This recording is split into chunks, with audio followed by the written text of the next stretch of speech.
Olá, pessoal, sejam bem-vindos, sejam bem-vindas a mais um episódio de Experiências Extraordinárias. Hoje um episódio especial por várias razões. A principal é a nossa convidada que está aqui hoje, uma executiva que a gente queria muito que tivesse aqui e chegou o dia. Chegou o dia dela estar aqui com a gente para contar um pouco da história da carreira dela, deixar um pouco para a gente de vários ensinamentos que eu tenho certeza absoluta que vocês vão adorar. E a outra razão é porque a gente está estreando hoje o nosso novo cenário, um pouco mais intimista, um pouco mais... Tiramos aquela mesa que vocês estavam acostumados aqui, né? Para a gente poder ficar aqui mais próximos, como se a gente estivesse mesmo na sala da nossa casa, batendo um grande papo entre amigos, para deixar esse papo ainda mais gostoso, ainda mais fluido para vocês. E, como eu sempre peço no começo do episódio, deixa seu like, que é muito importante para nós, vocês sabem disso, e compartilha esse vídeo com o máximo de pessoas que a gente puder, que vocês puderem. Isso ajuda muito a gente a entregar esse conteúdo desses executivos e executivas que vêm aqui ceder seu tempo, né, para ajudar a gente, deixar suas histórias inspiradoras, tá certo? Quem eu estou recebendo aqui hoje? Eu estou recebendo aqui hoje a Tânia Cosentino, que é a presidente da Microsoft aqui no Brasil. Tânia, quando eu tinha a mesa, eu esticava a mão para cumprimentar. Vamos aqui assim, ó, vou ter que inventar outra agora. Muito obrigado por você ter vindo aqui. Eu sei o quanto a sua agenda é complicadíssima, então é uma honra de verdade, Tânia, te receber aqui. E melhor do que eu falar de você, é você falar de você. Quem é a Tânia? Como é que você chega na posição de presidente da Microsoft aqui no Brasil? Obrigada, Rodrigo. Obrigada a todos que estão nos assistindo. Prazer enorme, em primeiro lugar, estar aqui. A agenda é complicada, mas quando a causa é boa, a gente sempre dá um jeito, encontra, né? Muito obrigado. Sempre dá um jeito. Tenho minhas mágicas e meus mágicos lá na empresa que me ajudam. São fantásticos. Quem sou eu? Bom, uma pessoa comum, Tânia Cosentino, uma mulher branca, de 58 anos e meio, com corpinho de 57, mas que desde pequena foi incentivada pelos pais, e eu acho que isso foi muito importante na minha vida inteira, foi incentivada pelos pais a estudar, e meus pais falavam, a gente não tem muito o que dar para vocês, a gente vai dar educação. Então agarrem isso como um presente. E eles sempre também nos mostraram que a vida ela é complicada, né? Ela é dura, mas a gente tem que ter foco, ter dedicação, ter estudo e ter entregas. E eles sempre disseram que eu podia ser o que eu quisesse. Então, eu nunca tive, desde pequenininha, nada que me barrasse, ou que falasse, não, isso aqui não é para menina, ou isso aqui você não pode. E eu acho que isso me permitiu testar coisas ao longo da minha vida. Eu tinha que ir bem no estudo, porque minha mãe era extremamente rigorosa, então ela não aceitava notas baixas. Meu pai já delegava para ela um pouco a nossa educação. Meu pai era um comerciante, morávamos na zona norte de São Paulo, nasci e fui criada aqui na capital. Meu pai era comerciante, minha mãe parou de trabalhar para cuidar da família. Eu sou a mais velha de 3 irmãos. E os 3 educados da mesma forma, a gente podia fazer o que quisesse, a gente podia ser tudo. E meu pai sempre, aí meu pai exagerado, falou, vocês são os filhos mais lindos, mais maravilhosos, mais inteligentes do mundo. E eu acho que a gente acreditou um pouco, que isso construiu a nossa autoestima. Mas eu tinha que ser dedicada, minha mãe cobrava muito isso, estudei em escola pública, e pelo fato de eu gostar muito da área de exatas, matemática, ciências, os meus professores do final do ensino fundamental me motivaram a ir para o ensino técnico, porque eu ia continuar em escola pública e eles acreditavam que o ensino técnico ia me dar uma bagagem diferenciada e me recomendaram a Escola Técnica Federal de São Paulo, hoje conhecida por IFSP. IFSP. É uma escola que é querida, está no coração, amigos para toda a vida, né? Fiz amigos para a vida lá. E aí eles falam, vai para essa escola, porque você vai não só ter a oportunidade de acessar uma carreira muito cedo, né? Ir para o mercado de trabalho muito cedo, porque eu também precisava. E foi o que aconteceu, eu caí por um acaso, né, por indicação dos professores na Escola Técnica Federal de São Paulo, fiz o curso de eletrotécnica, 4 anos, no 3º ano eu consegui estágio, e aí foi, acho que reveladora, eu consegui estágio numa multinacional alemã, na Siemens na época, onde eu trabalhei 16 anos, e aí começou uma carreira apaixonante, eu me apaixonei pela eletrotécnica, e eu fiz 2 anos de estágio, trabalhando e estudando, né, para terminar o 2º grau, fazendo curso e estágio. Entrei na faculdade de engenharia, aí 6 anos de segunda a sábado, trabalhando de dia e estudando à noite. Como todo mundo, a maioria das pessoas faz, eu né, acho Tânia? Que como muito, a maioria que está nos escutando aqui, faz, né? Então não Rala foi mesmo, ralando, não foi fácil. Trabalhando de dia para pagar a faculdade à noite. E foi legal, porque quando eu me formo, depois de 6 anos de engenharia, eu já tinha experiência.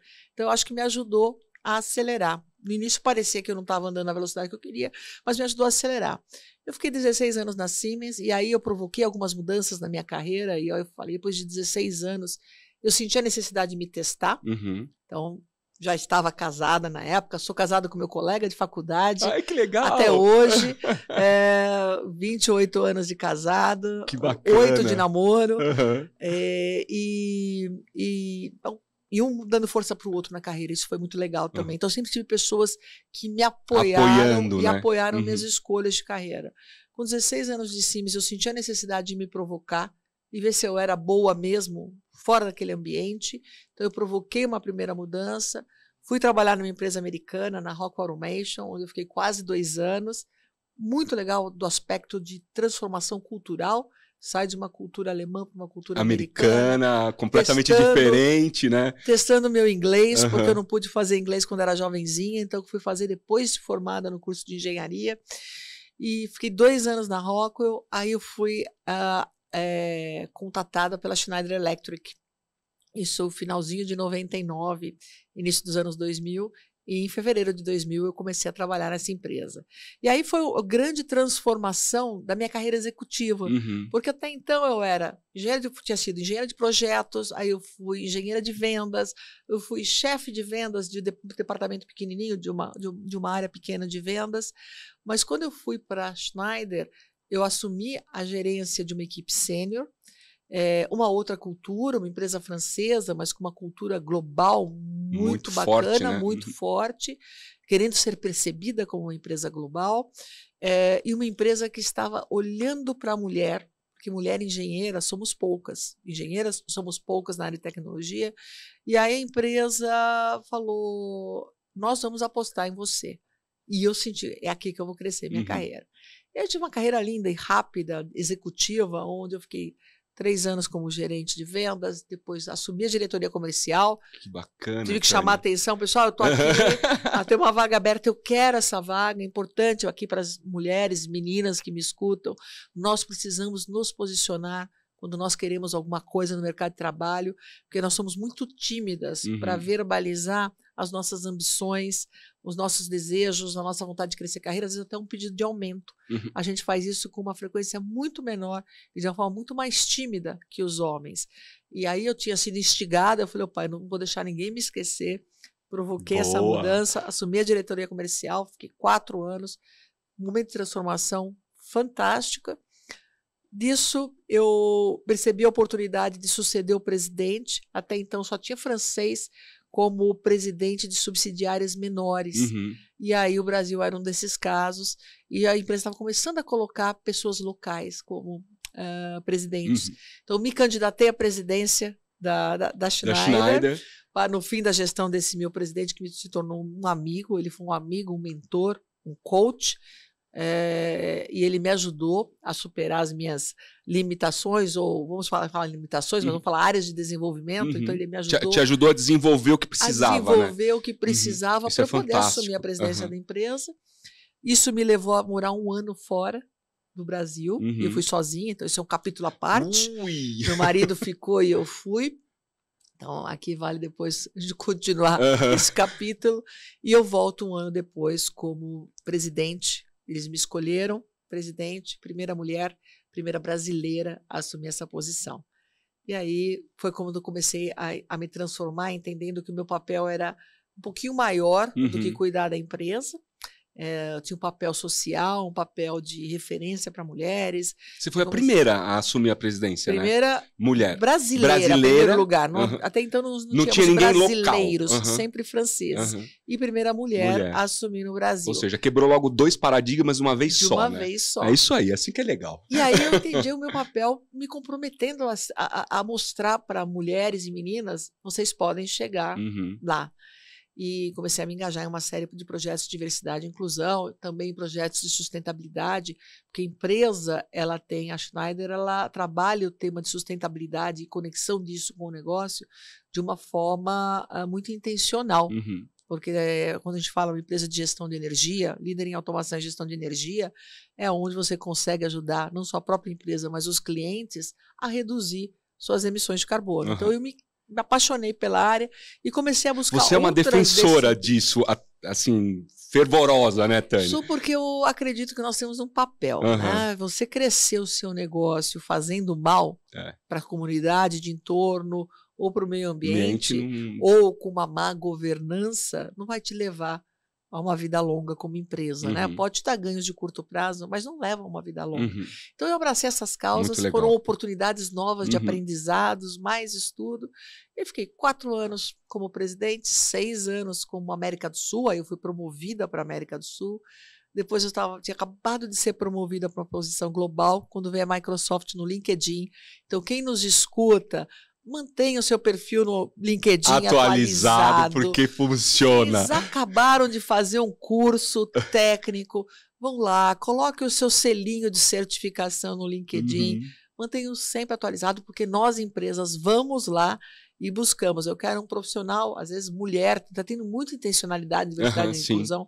Quero uma pessoa com deficiência, eu quero uma pessoa preta ou parda, eu quero uma pessoa do grupo LGBTI+, eu quero uma mulher com uma certa especialização. Eu vou lá no LinkedIn e faço esses filtros. E eu fui achada no LinkedIn, começou uma conversa com quem não quer nada, e aí fala, mas por que a Microsoft te procurou, né? O que conectou essas duas empresas? Estava na empresa de engenharia e foi para uma empresa de tecnologia. E aí eu costumo falar da transformação digital, que é a convergência do mundo de OT, que é o mundo de operação, com o mundo da TI, onde a gente leva várias informações dos bilhões de dispositivos que nós já temos conectados na internet, tudo isso vira dados, e esses dados trabalhados viram insights. Insights que melhoram a nossa vida, como, por exemplo, usar o Waze para me deslocar, insights que melhoram a produtividade da minha empresa, insights que melhoram a experiência do cliente. Então, a tecnologia ela está em tudo. E a Schneider estava se transformando em uma empresa de tecnologia, estava migrando o negócio dela indo para a TI. E a Microsoft querendo pegar esses dados do mundo de OT. Então, uma convergência dos caminhos das duas empresas. E a Microsoft estava buscando uma presidente com diversidade, uma pessoa que tivesse os valores e defendia temas alinhados com os valores da companhia, e chegaram em mim por isso. Então, não foi uma ruptura brutal. Falar, você sai de uma empresa de engenharia para tecnologia? Não, eu estava no mundo de tecnologia, eu falava de transformação digital, só que eu não conhecia o mercado de TI. E eu sempre fui uma boa técnica, ou pelo menos acreditava que eu era uma boa técnica especialista. Então, abriu uma porta para aprender coisas novas gigantes. Eu imagino. Eu estou há 5 anos na empresa, fazendo projetos incríveis, aprendendo muito aos 58 anos de idade, crescendo profissionalmente, impactando, e estou muito feliz. Muito legal. Ô, Tânia, você teve medo quando você trocou a Schneider, que você estava há vários anos, ou seja, a casa, né, onde você se desenvolveu, onde você teve essa oportunidade de fazer esse crescimento de carreira, e aí você chega numa empresa, apesar de ter muita coisa parecida, era uma empresa de tecnologia, né, um pouco fora ali da zona de conforto, né? Você teve medo? Cada mudança de posição dentro das empresas que eu estava e eu provoquei, ou até de empresa, saí da Siemens 16 anos, eu sempre fiquei muito tempo dentro da empresa. E aí eu vou para uma outra com uma cultura totalmente diferente, e aí fui para a Schneider, quase 20 anos, foram 19 anos, venho para a Microsoft. Tem sempre aquela pergunta, e se não gostarem de mim? Né? E será que eu vou dar conta? Será que vão me aceitar? Porque tem esse lado nosso da aceitação, da gente fazer parte, se sentir parte e fazer parte. Será que eu vou conseguir impactar? Na minha idade, e aí tem um lado adicional, porque todas as mudanças que eu tive, eu me perguntei, eu tive medo, mas eu tinha coragem, eu sempre tive coragem. Mas quando eu entrei na empresa, eu tinha 52 para 53 anos. E agora, e se não der certo? E podia não dar certo. Podia, lógico. A gente não entra para não dar certo. Você não entra para não dar certo. Mas pode acontecer. E isso eu tive uma conversa muito bacana com a pessoa que me contratou, porque ele falou, Tânia, vamos lá, vamos ser consciente que pode não dar certo. Eu vou fazer de tudo para dar certo. Eu sei que você vai... Então tinha esse acordo de cavalheiro e dama, onde nós nos apoiamos. Então ele me ajudou muito a entender, a navegar na empresa e nós fechamos o negócio para dar certo. E acho que está dando, né? 5 anos, super feliz. Mas para você não... para você tirar o medo da frente... E aí foi quando eu li o livro do Satya Nadella, que é o Hit Refresh, que conta a história de transformação. É um belo livro, belíssimo livro. Então, Hit Refresh, ou Aperte o F5 do Satya Nadella, mostra os insights de um nerd. O Satya é um nerd, um técnico super profundo. E quando esse técnico super profundo ele vira CEO de uma empresa do tamanho da Microsoft, como que ele olha, como que ele vai impactar isso? E os medos que ele teve, e quais conceitos ele trouxe para o business. E aí, um dos conceitos que ele trabalha muito é o conceito do growth mindset, que é a mentalidade de crescimento. E esse é um outro livro bacana de ler, chamado Mindset, da Carol Dweck, que mostra que a gente não tem que ter medo de aprender coisas novas. Na verdade, a gente precisa saber, ter a consciência que a gente não sabe tudo, que eu posso aprender, que eu posso errar, desde que eu aprenda rápido com os meus erros. E é isso que vai fazer com que você evolua. Se você não quer tomar risco, você não cresce. Então, se eu quero ficar na minha zona de conforto, vai ficar ali, né? Eu vou ficar ali. Vai ficar ali. Talvez eu tivesse não que seja ruim, mas vai ficar ali. 20 anos antes. E eu não sou um profissional de ficar parada. Então, eu falei, depende muito de mim. Vamos exercitar o growth mindset, vou me abrir para errar. Então, eu nunca tive vergonha de falar, eu não sei isso, me ensina. Mesmo hoje, eu não entendo de TI como muitos... que já vem, né, de carreira, né? Então, senta aqui do meu lado e explica do que a gente está falando. E aí depois eu vou fundo e começo a ter opinião sobre o tema. Então, eu nunca tive medo de falar, me explica, eu não sei... errei, então vamos corrigir a rota. E eu acho que isso me ajudou bastante. Mas que dá um frio na barriga danado. Tá, né? E legal você trazer isso de uma forma tão transparente, tão clara, porque quando você, mesmo dentro da própria empresa, que você tem um novo desafio, é normal isso, né? De você vai para dar certo. Né? Mas você tem aquele receio de falar, puxa, né, tô saindo aqui da minha área de conforto, da minha zona de conforto, será, né? Será que aconteceu parecido comigo quando eu fui para a Gênesis? Também meu hunting foi feito no LinkedIn, eu não conhecia ninguém da companhia, também me acharam no LinkedIn, e quando eu fui assumir a posição de presidente da Gênesis, era a minha primeira posição de presidente, eu, né, respirei fundo, liguei para os meus mentores para perguntar, né, como é que era, o que eu deveria fazer e tal, porque era a primeira vez na vida que eu estava assumindo aquela posição. E eu vinha de uma posição de vice-presidente já consolidada na SAP, na Adobe, e aquele medo, né, de falar, será que eu faço esse movimento e tal? E me joguei. E foi fantástico, aprendi coisas pra caramba e tal. Agora eu queria voltar nessa história da viagem de 1 ano, Tânia. Porque às vezes a gente tem que fazer uns sacrifícios na carreira que na hora, eu quero crer, imagino, que tenha sido um grande sacrifício, né? Deixar a família para poder viajar sozinha, mas que o payback, o ROI vem depois, né? O retorno do investimento vem depois. Como que foi isso? Bom, quando eu conversei com o presidente da empresa, falando de carreira, e aí eu falei, ele perguntou, bom, Tânia, quais são que passos nós vamos dar, né? A partir de agora, depois de quase 4 anos como diretora comercial, achei cheio de dedos, será que eu poderia pensar, eventualmente, em ser sua sucessora, né? Então foi um rodeio danado, fiz um projeto olhando para mim, acho que tem essas áreas de desenvolvimento, aí o meu chefe, perfeito, você tem meu apoio, vamos trabalhar nisso. Aí começou a me apresentar para uma série de executivos da área corporativa e eles falaram, ela precisa sair do país. No país você é muito operacional. Então ela precisa desenvolver uma visão mais estratégica, ela precisa desenvolver network, porque a gente, quando é o presidente da empresa, não é você que está executando, você orquestra muito e você é um grande facilitador ou dificultador. Precisa na empresa, ter conexões, né? Você precisa ter conexões. Internas. Então, exatamente. Principalmente internas, para fazer a máquina andar. Uma grande multinacional, ela é uma empresa com uma certa complexidade. Complexidade, sem dúvida. Então, o pessoal falou, Tânia, você tem que desenvolver uma visão estratégica, você tem que desenvolver um network interno e você tem que se desconectar até dos seus pares, porque você vai voltar, eventualmente, como chefe deles. Não era promessa de retorno. Então, falaram, você vai para uma missão, Se der certo e você for aprovada por um grupo, o comitê executivo da companhia escolheu o presidente dos BRICS, dos grandes países e dos BRICS. Então eles falaram, se você for aprovada, você retorna depois de um ano, porque o outro presidente já iria sair depois de um ano. Se você não for aprovada para essa posição, você vai ficar em algum lugar na área corporativa, na França. E aí eu conversei com meu marido, então como eu disse, já estava casada, sempre me apoiou na minha carreira, ele estava terminando o MBA e estava empregado. E ele Ou seja, não dava para ele... Eu não posso, é um projeto de um ano. Uhum. Ele falou, não posso largar tudo por um projeto de um ano. Então você vai, a gente não tem filhos, ele falou, você vai na frente e se der certo você volta e tá tudo bem. Se não der certo, aí nós decidimos o que fazer.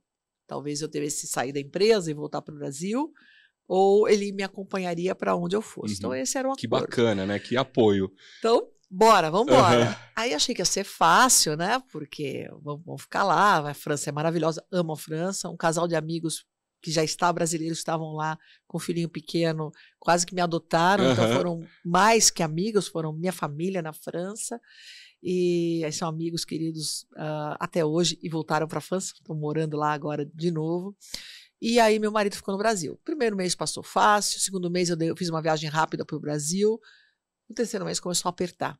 E aí a gente fazia esquema para almoçar juntos, eu atrasava o meu almoço, ele adiantava o dele para a gente ligar o Skype, que era o que tinha, não tinha Teams na época, ligar o Skype para a gente poder almoçar juntos, e ou se jantar ver um pouco, juntos. pelo menos, né? Foi muita tristeza, foi muito duro, achei que era mais fácil ficar longe da minha mãe, meus irmãos, minhas tias, meu marido, foi muito difícil. Depois de 8 meses, ele terminou o MBA e ele saiu da empresa onde ele estava. Ele falou, não tem mais razão para eu ficar no Brasil, eu vou te encontrar. Aí ficou mais fácil. Aí minha mãe foi passar uns meses comigo, a família, no segundo semestre, tive muita visita da família. Mas os primeiros 8 meses foram muito difíceis. E aí vale reforçar que tudo na vida a gente precisa fazer escolhas. Todos os momentos, a gente para numa encruzilhada e fala, para a direita eu vou para a esquerda, ou vou em frente. E aí a gente tem que saber, tem que ter o retorno, tem que valer a pena, ou você tem que fazer valer a pena. Que é um desgaste, né? É um desgaste muito grande, eu sofri pra caramba. Foi uma escolha de família, uma conversa muito legal que eu tive com meu marido, ele falou, vai que eu te apoio, a gente vai conseguir. E foi ótimo, porque em um ano eu voltei para o Brasil.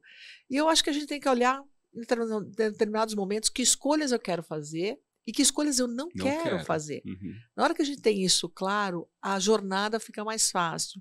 E esse é um outro lance que eu vejo muito em mulheres. As mulheres querem ser, ao mesmo tempo, a melhor mãe do mundo, a melhor esposa do mundo, a melhor filha do mundo, a melhor irmã do mundo, a melhor profissional do mundo. Não dá para ser tudo isso ao mesmo tempo. O homem ele já lida melhor. Hoje eu fui o melhor pai do mundo, amanhã eu sou o melhor executivo do mundo. Então, a gente só precisa entender que a gente tem que fazer escolhas. Elas, no final, a soma tem que ser positiva e que, num determinado momento, a tua escolha daquele dia de ir para a reunião de trabalho e você perder algo legal da escola, você não pode se penalizar por isso. E no outro dia você vai falar para o teu chefe, olha, desculpa, mas hoje eu tenho que estar na escola do meu filho, da minha filha, ou tenho que estar no evento com o meu marido, porque é importante para ele, é importante para minha esposa. E fazer essas escolhas de uma forma bem resolvida. Na hora que a gente trabalha, assim, é meio libertador. Né? Mas não queira ser tudo maravilhoso ao mesmo tempo. A gente já recebeu outras executivas aqui que foram muito nessa linha, né? A gente recebeu, por exemplo, a Carol Manciola, que ela trouxe uma visão muito interessante. Ela falou, tem semana que eu falo pro meu marido, ó, me esquece, porque eu tenho uma semana com eventos, eu tenho uma semana com visitas de executivos, tarará, tarará. Já na outra semana, a semana dos filhos, das filhas. Então, ó, na outra semana, a semana do marido. E ela fala, cara, é assim que a gente vai fazendo, né? E eu acho que é um pouco isso mesmo, né? De você estar inteira ou inteiro ali onde você está. Naquilo que você decidiu fazer. Se você está na reunião, sei lá, no meu caso, por exemplo, reunião de escola das crianças. Estou na reunião de escola das crianças, ponto. Né? Tem que estar ali inteiro, não adianta eu estar ali olhando o WhatsApp, o celular, não sei o quê, porque, puxa, vai ter, tá acontecendo isso, tá acontecendo aquilo, né? Eu tenho que tentar estar ali inteiro para aquele momento. Assim como eu tô no trabalho e tá rolando a festinha ali, eu tô aqui, né? Não tem muito jeito. E acho que essa é uma síndrome de hoje, a gente tá pouco presente, né? Uhum. A gente tá sempre dividido com a com alguma tela. coisa. Estar presente naquele...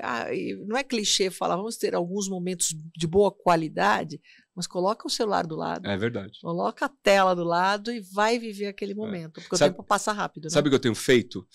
Já há alguns meses, eu chego em casa à noite, eu ponho meu celular para carregar e não pego mais.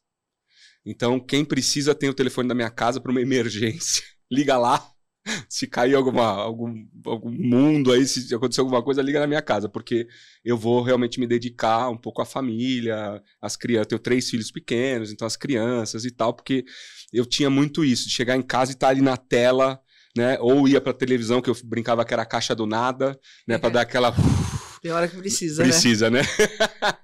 Mas... com 3 filhos pequenos, você precisa ter essa energia para poder dar atenção, né? Não tem muito jeito. Ô, Tânia, falando ainda dessa questão de empoderamento feminino, de ser mulher num cargo de liderança, como é que é isso para você, né? Ser uma líder ainda na área de tecnologia que, pelo que me parece, não sei qual é a sua opinião, é uma área ainda bastante... com bastante homens nas lideranças, né? Como é isso para você? Né? Ainda tem muito paradigma para quebrar por aí? Quando você fala em lideranças, todas as áreas são áreas masculinas, porque ainda menos de 15% dos CEOs são mulheres. É verdade. Então, a liderança ela é masculina, ponto. Estou dizendo machista, masculina. Quando você vai para um mundo de engenharia ou tecnologia, ele é pior, porque as bases são masculinas. Você vai para um curso técnico, como o que eu fiz, ou para um curso de engenharia... pouquíssimas mulheres, né? Engenharia, 30% mulheres. Isso porque você tem engenharia de produção, que ela é mais feminina, engenharia de alimentos, que é mais feminina, mas, na média, 30% mulheres, 70% homens.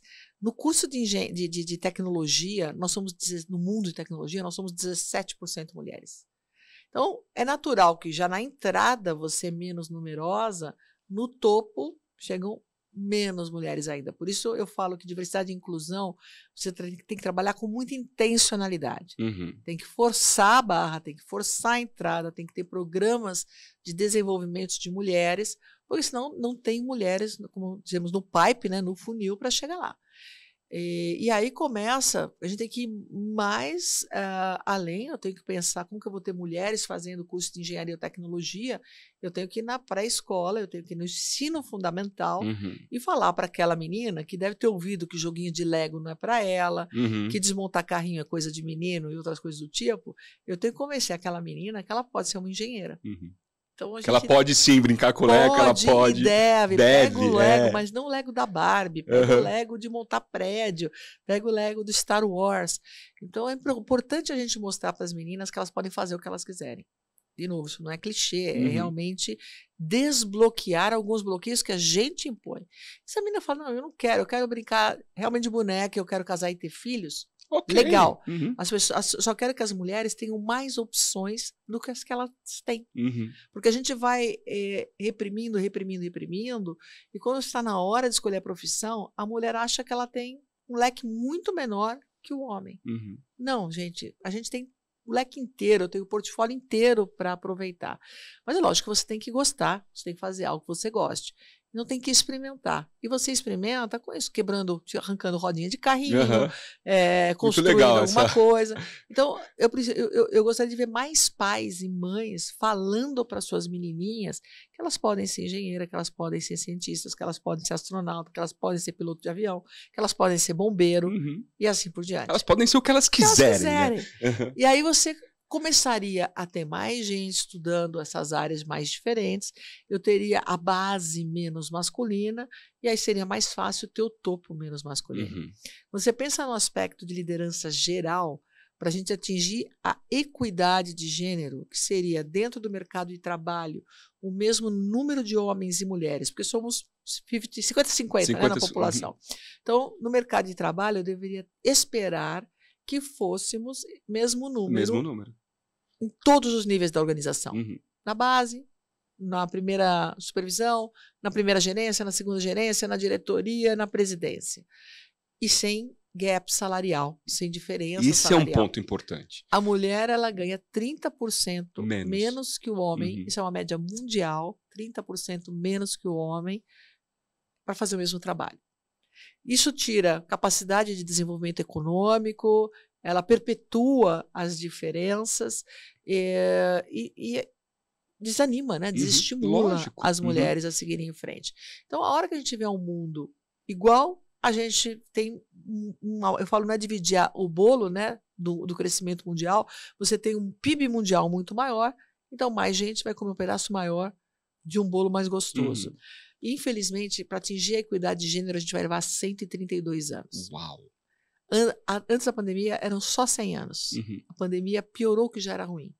Então, as mulheres voltaram para dentro de casa, porque perderam seus empregos, ou o trabalho remoto, ou a falta de escola, né? A escola remota. Acaba sobrando muito para a mulher essa questão da educação, da administração da casa. Né? E aí o que aconteceu? A mulher ficou mais vulnerável, a incidência de violência doméstica e feminicídio aumentou. Aumentou muito. Violência contra a criança aumentou, porque todo mundo veio para dentro de casa. Então, a educação é a solução, a gente precisa de mais gente estudando, mais meninas estudando, mais gente no mercado de trabalho e muita intencionalidade das empresas para reduzir esse tempo de 130 anos para, sei lá, para 30, para 40, para 50. Não é algo que vai acontecer do dia para a noite. E não é algo que vai acontecer se nós não formos intencionais. Você vê as empresas fazendo esse movimento de uma forma geral no mercado? Ou você ainda acha que temos um gap importante aí? Porque eu vou te dar a minha opinião.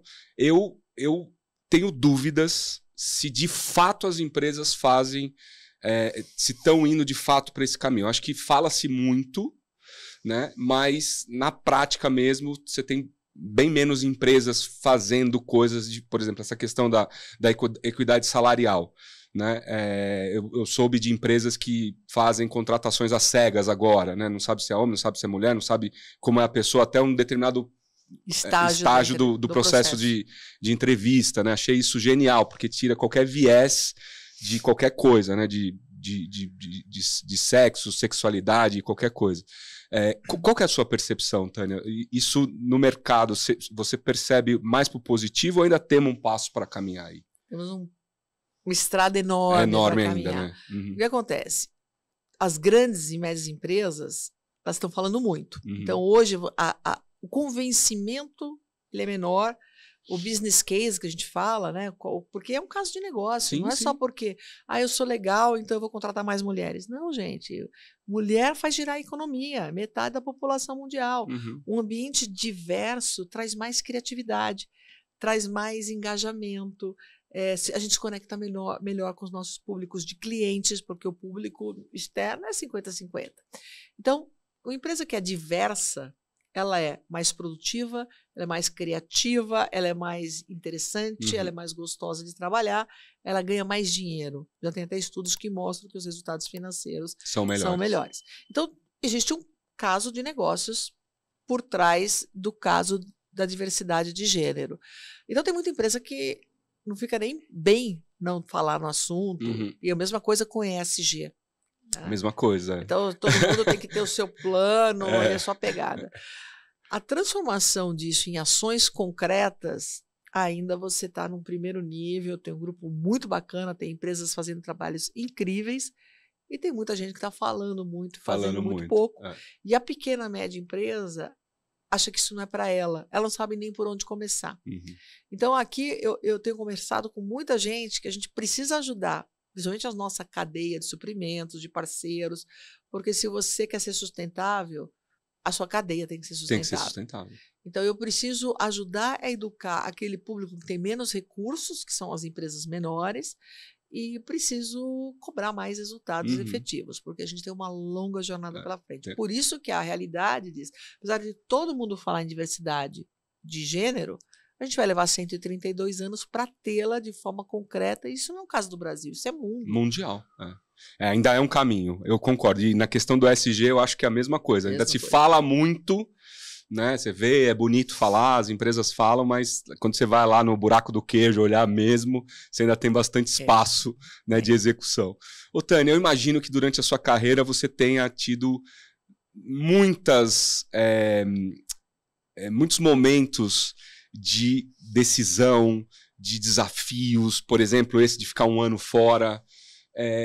Que outros momentos você teve que superar durante a sua carreira? Né? Por exemplo, mudar da Schneider para a Microsoft, eu acho que deve ter sido outro grande passo. Que outras coisas você passou durante a carreira? Uma coisa que vem à sua cabeça assim, quando a gente fala, que você possa compartilhar com a gente, e o que isso deixou de lição para você? Bom, mudança de empresa sempre traz o medinho que nós já falamos, né? E como eu me preparo para esse novo desafio. Excelente. E aí requer muito estudo, muita dedicação, conhecer os negócios, mas sobretudo conhecer as pessoas. Eu sou uma pessoa de gente e eu preciso estar bem conectada com as pessoas em volta para poder produzir bem e para poder impactar as pessoas, né? Hoje eu tive uma conversa com um colega e foi muito bonito. Ele falou: Tânia, você impactou a minha carreira de uma forma que você não é capaz de imaginar. Então é muito legal ouvir isso, que é o legado, né? O que você fez? É o seu legado, Não é só o lucro que eu dei, cresci um negócio X vezes, o lucro saiu de A para Z. Foi uma conversa uma vez que eu participei com um grupo de altos executivos e falando de legado, todo mundo falou quantas vezes multiplicou o negócio. E eu falei, pô, eu sou a única que não vai falar disso. Eu fui falar de sustentabilidade, fui falar de projeto social. Eu parecia um ET no meio daqueles executivos. Eram todos homens. E eu, a ET, falando de projeto social. Mas deve ter sido muito legal. Inclusive para eles. Para olhar e falar, opa, né? Tem mais coisa do que só o resultado. Um legado diferente. Exatamente. Então, eu sempre tento me conectar com pessoas, sempre tento me conectar com projetos. Mas, mesmo sendo uma pessoa que gosta de pessoas, que gosta de fazer crescer pessoas, eu tive grandes momentos de crises que eu tive que fazer cortes importantes. Eu tive que fechar fábrica. Puxa vida. Eu tive que comprar empresa e integrar a empresa. E aí tem que demitir pessoas. E aí também tem que, às vezes, demitir, às vezes mover. Às vezes você nem demite, você está contratando, mas a insegurança daquela empresa que foi adquirida e incorporar essa empresa adquirida na nova cultura e fazê-la se sentir parte dessa cultura, porque a gente fala muito na inclusão, o tema de diversidade e inclusão, ele é muito legal, só que se você não inclui, você está levando para aquela pessoa que se sente excluída uma dor semelhante a uma dor física. E isso faz com que a pessoa não performe, que a pessoa tenha dificuldades, às vezes, de relacionamento, de entrega, inclusive. Então, trabalhar uma aquisição, e aí eu tive algumas aquisições que não foram bem sucedidas. Por quê? Porque o aspecto das pessoas, você faz o que a gente chama de due diligence, que é uma auditoria no balanço da empresa, nos ativos da empresa, nos números, nas responsabilidades que a empresa tem, e você esquece das pessoas.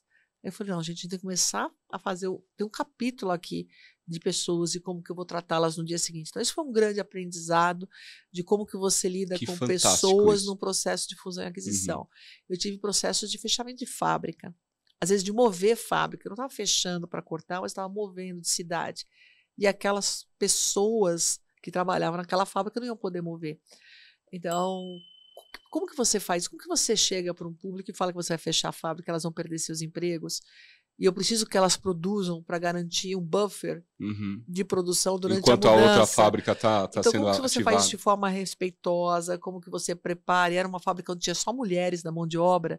E foi uma conversa tão bacana o dia que eu conversei com elas. E todo mundo chorou no final, mas a gente tinha um plano muito bonito e a empresa foi parabenizada, uma das empresas que eu trabalhei no passado, pela forma como conduziu o processo. Então, processo de treinamento dessas mulheres, ajudamos a fazer currículo, ajudamos com indicações a elas se recolocarem. Muitas moveram de cidade com a ajuda da empresa. Então, mesmo quando você tem que fazer uma coisa dura, você pode fazê-la de uma forma humana. E essa foi sempre uma preocupação e muito aprendizado, mas você sofre. Então, qualquer mudança dói, né? Dói pra gente. Então, a minha questão é, qualquer mudança que eu tenha que fazer, qual é o menor impacto para as pessoas, como que eu as... E às vezes mesmo uma mudança boa, como que eu as trato com respeito, como que eu tenho as pessoas sempre no centro, e eu acho que isso me trouxe até aqui. É fantástico. É muito legal ouvir isso de uma executiva como você. Particularmente, eu me identifico muito com esse estilo de liderança. Mesmo no momento de crise, você pode fazer as coisas bem feitas, respeitando as pessoas. né? E deixando o legado. Deixando o né? legado. Deixando o legado. Uma boa lembrança. Uma boa lembrança. Mesmo no momento difícil. Porque às vezes acontece, você tem que, por exemplo, cortar pessoas, porque o mundo é assim, não tem muito como escapar. Mas você pode fazer isso de forma respeitosa, você pode fazer isso de forma pensada, de forma estruturada, né? Que as pessoas sintam que, ok, puxa, eu tenho que fechar a fábrica, mas eu não estou sendo abandonado aqui. Eu estou sendo amparado no processo. Eu estou sendo amparado nesse processo. Isso é fantástico. Tânia, se tivesse aqui o seu grupo de liderados, seu time, e eu perguntasse para um deles ou uma delas... como é a Tânia como líder? Eu já tenho aqui uma suposição da resposta, mas o que você acha que eles responderiam? Bom, tem que perguntar para eles, eu né? sei. Porque agora eles vão ouvir o podcast e vão falar, Tânia, nós não achamos isso não. Eu sempre falo isso, tem que perguntar para eles. Eu quero ver a sua percepção. Eu acho que eles vão dizer que eu sou uma líder humana, que eles sabem o quanto eu me importo com as pessoas. Eu sou uma líder dura, que cobra resultado, porque isso foi uma coisa da minha mãe. A gente não cresce sem entregas. Então, e eu preciso ser comprometida com o que eu falo que vou fazer. Né? Então, eu tenho esse compromisso e eu cobro esse compromisso. Então, eu uma pessoa com... Eu estou sempre levando a barra, mas eu sou colaborativa, eu coloco sempre as pessoas em primeiro lugar. Eu tento celebrar muito as nossas vitórias, reconhecer as pessoas. Então, sempre reconhecer as pessoas, brigo pelas coisas que eu acredito, trago temas diferentes, né, amplio o repertório, porque quando eu cheguei na empresa, a gente falava bem menos, tinham projetos incríveis de diversidade, mas eu acho que eu dei um tom diferente, então falamos mais de diversidade, falamos e com mais intencionalidade. Né? Levamos mais intencionalidade para algumas ações, falamos mais de sustentabilidade. Então, a equipe vê o meu compromisso com esses projetos sociais, e nós criamos na Microsoft, nesses 5 anos, projetos incríveis de capacitação profissional. Então, sei que você é muito conectado com esses jovens que estão nos assistindo. Convido esses jovens a procurarem no site da Microsoft, dão um Bing. Agora todo mundo dá Bing por causa do ChatGPT, sabe? Dá um Bing. A gente já vai falar sobre isso. E entrem no Conecta Mais da Microsoft, que é um programa com centenas de trilhas de treinamento online em português, que vai desde letramento digital, que você fala, pô, mas eu não sou um cara da TI, mas todo mundo tem que se conhecer um pouquinho de TI. Então, você vai aprender desde letramento digital, e se você é um cara que gosta de tecnologia, você pode fazer até ciência de dados, passando por inúmeras disciplinas. Que fantástico. A gente já teve mais de 7 milhões de pessoas na nossa plataforma que começaram pelo menos um curso. Quase 2 milhões de pessoas concluíram pelo menos um curso. Isso de 2020 para cá. Então, um público gigantesco belíssimo que a gente está alcançando, atingindo, para trazer capacitação técnica para que essas pessoas possam se reinventar usando a tecnologia como ferramenta. Então, são projetos que eu tenho muito orgulho. E eu provoquei a organização para a gente ter esses projetos com mais intencionalidade, cobrando resultado, porque uma empresa grande faz muito projeto bacana e depois vai para o próximo projeto sem medir resultado do anterior. Então, a gente construiu uma historinha ao redor do projeto e a gente acompanha a evolução de cada uma das iniciativas. Então, acho que eles vão falar, é uma pessoa que é engajada com projetos, com o tema ESG, é uma pessoa a Tânia é uma pessoa engajada com diversidade, é uma pessoa humana, ela é uma pessoa dura, né? Ela briga muito pelo que ela acredita e é muito cheia de opiniões. Eu tenho opinião sobre absolutamente tudo. Mas eu acho que ter as opiniões e o lado humano, eu acho que é uma mistura muito legal aí, né? Porque eu imagino como deva ser bacana as suas reuniões de staff meeting, né? O quanto deva ser produtivo, né? Tô aqui imaginando, né? Não te conheço tão bem assim, mas estou aqui imaginando como deva ser. Tânia, falando um pouco... a gente falou sobre esse programa da Microsoft e a gente sabe que o mercado de tecnologia é um mercado que tem uma carência de profissionais, né? Hoje, por exemplo, a gente ainda enfrenta uma carência de profissionais em algumas áreas, nas áreas mais técnicas e tal. Como é que você vê a tendência da tecnologia para os próximos tempos, né? Você acredita na inteligência artificial? Você falou do Bing com o ChatGPT. Você acredita na inteligência artificial? Você acha que a gente realmente vai por um caminho como esse? Qual a sua opinião sobre isso? A gente já está indo. A Já inteligência vivemos isso, né? artificial, ela já está presente, já está inserida na nossa vida, numa série de ferramentas que a gente usa sem nem perceber. E ela só aumentou, né? A inteligência artificial participando das nossas vidas, ela aumentou ainda mais com a pandemia. Porque a gente tinha que viver com a base de videoconferência, ferramentas de colaboração, porque muitas pessoas, as que puderam evitar o trabalho presencial, continuaram trabalhando através de uma série de ferramentas. E essas ferramentas começaram a dar insights para a gente. E agora vem o advento da IA generativa, né? Inteligência artificial generativa, que gera conversa, como o ChatGPT, gera texto, gera imagens, gera filmes. Então tem uma série de coisas que vão ser na nossa vida e no nosso trabalho que serão revolucionadas em função da inteligência artificial, em função da tecnologia. É um caminho sem volta. Então, o que eu vejo? A tecnologia ela pode trazer para nós, indivíduo, ou para as empresas e empresas de qualquer segmento, do agro ao petróleo, do varejo, à área de mídia, ela pode trazer ganhos de produtividade significativos, ela pode trazer personalização para o serviço a cliente, uma empresa de varejo, uma escola, que a gente sempre fala, qual é o futuro da educação?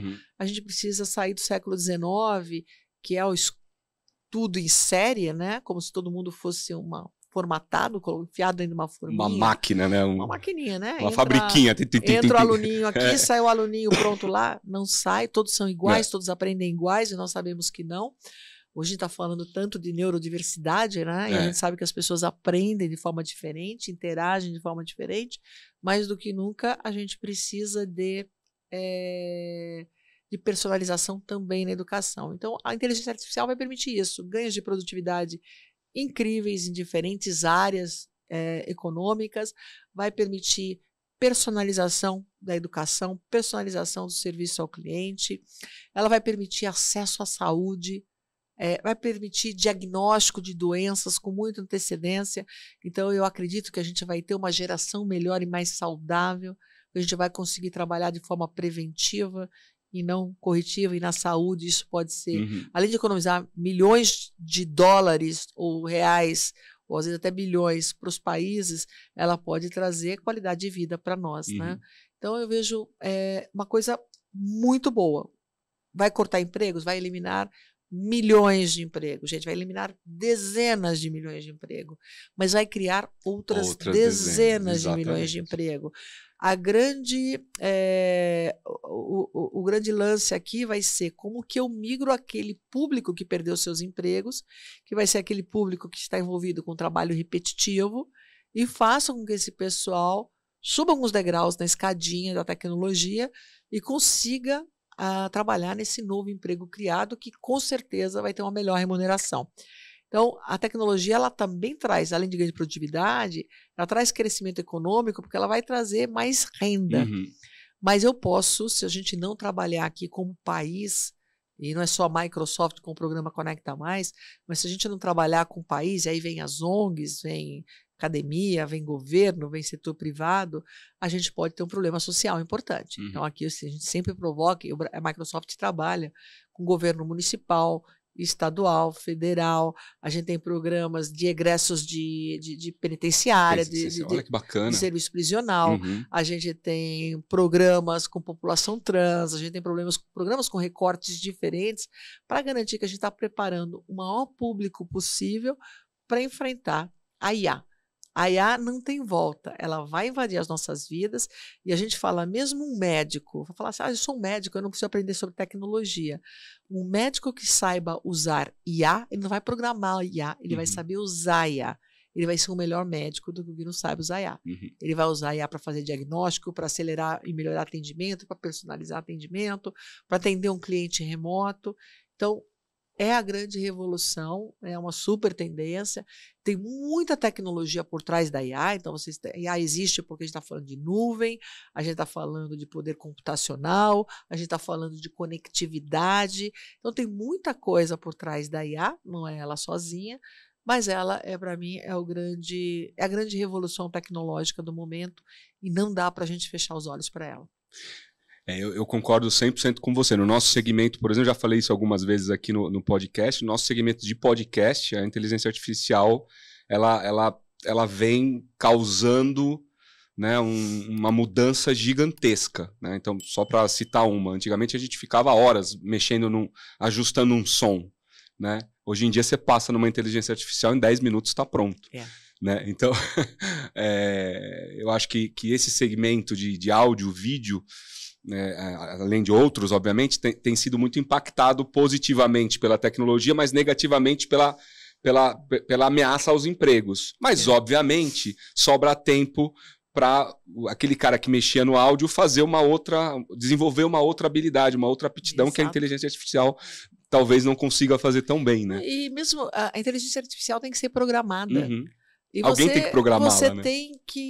Surgem oportunidades. Eu sou uma engenheira elétrica do mundo da automação industrial. Uhum. Então a gente sai de uma mecanização da produção por uma automação da produção. Então basta ver como que era uma linha de produção no início dos anos 70, como é uma linha de produção hoje. Tem linhas quase que totalmente desassistidas. Automatizada quase 100%. Aquele universo de profissionais perdendo seus empregos, não. Eles viraram programadores do controlador lógico programável, viraram montadores de painel, viraram engenheiros analistas de dados. Então surgiram uma série de outras profissões que a gente nem imaginava no início dos anos 70. Mas a gente teve que qualificar aqueles profissionais do chão de fábrica para assumir essas novas posições. O que acontece? A automação começou nos anos 60, e aí vem vindo até hoje. A gente tem 40, 50 anos para formar pessoas. A IA, ela chega atropelando. Em 10 anos, o mercado de trabalho se revoluciona, vira de ponta cabeça. Então, a gente precisa ser rápido e fazer treinamento e capacitação em escala nos próximos 5 a 10 anos. Por isso que o programa Conecta mais ajuda nisso, né?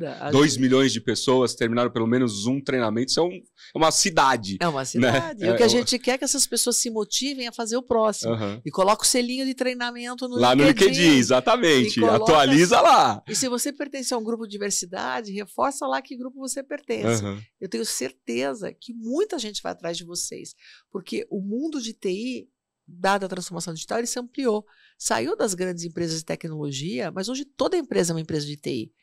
Toda empresa precisa de um programador, precisa de uma pessoa que fale de customer experience, né, experiência do cliente. Então, tem muita coisa nova para a gente. E aí, a hora que você vai lá e fala, puxa vida, eu fiz o cursinho, esse cursinho vai fazer outro cursinho, vou colocar no selinho do LinkedIn, deixa eu ver, você colocou bonitinho lá, você vai arrumar o teu emprego. E se a gente não fizer isso, a qualquer empresa vai deixar de inovar. Então, vamos acelerar, venham para a TI que tem isso aí. Tânia, vou te fazer uma pergunta meio lúdica agora. Se você pudesse escolher qualquer pessoa, viva ou falecida, para um jantar, para pedir um conselho pessoal, profissional, quem te vem na cabeça assim imediatamente e por quê? Meu pai e minha mãe. Meu pai é falecido e minha mãe está viva ainda. Tem muita gente inspiradora no mundo, muitos gurus, mas eu prefiro ler os livros deles, porque tem muita gente inspiradora também que depois desaponta quando você conhece a história inteira, né?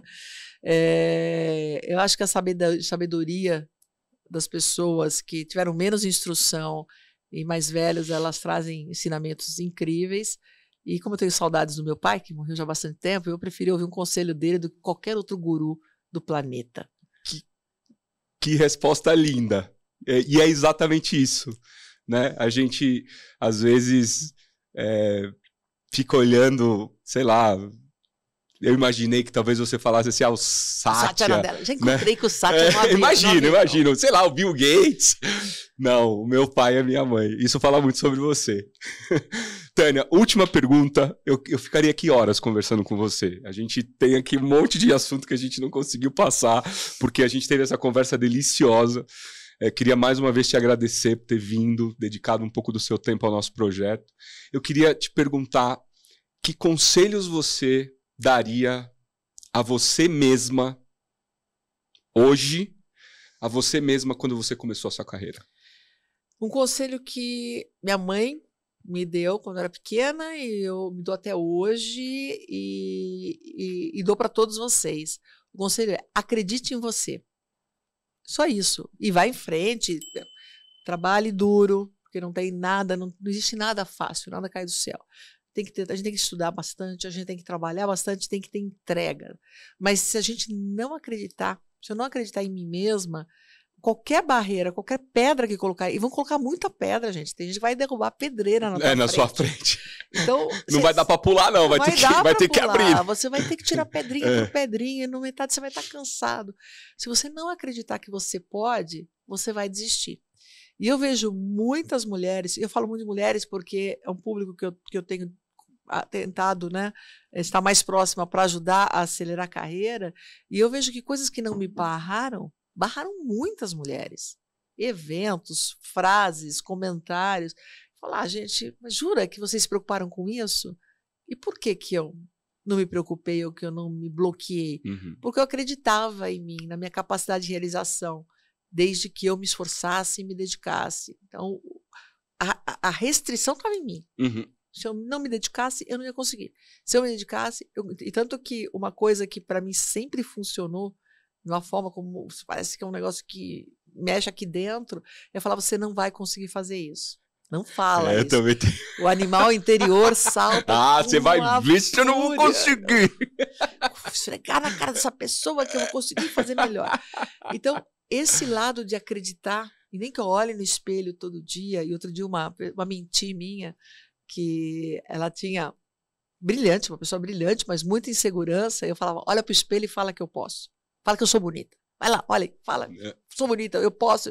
E ela achava: Tânia, e outro dia a gente conversando, ela falou: eu estou fazendo isso e estou conseguindo, e ela está crescendo uma carreira linda. Então acreditem sempre em vocês, tenham esforço, nada cai do céu, mas não deixem de acreditar. Tem que trabalhar duro, né? Tem que trabalhar duro. Isso não tem jeito. E tem que ter entrega, tem que ter humildade, porque a gente precisa ouvir conselho dos outros, mas acreditem que vocês podem, eu acho que isso é super poderoso. Tânia, não sei nem como te agradecer por você ter vindo. Sou eu quem agradece. De verdade, foi uma conversa maravilhosa. Você é uma pessoa incrível. Eu já sabia disso, mas te conhecer um pouco melhor foi um presente para nós. Muito obrigado, viu? Obrigada. Obrigado. Obrigada a você. Até a próxima. Uau, pessoal. Que conversa. Eu falei no começo que ia ser show.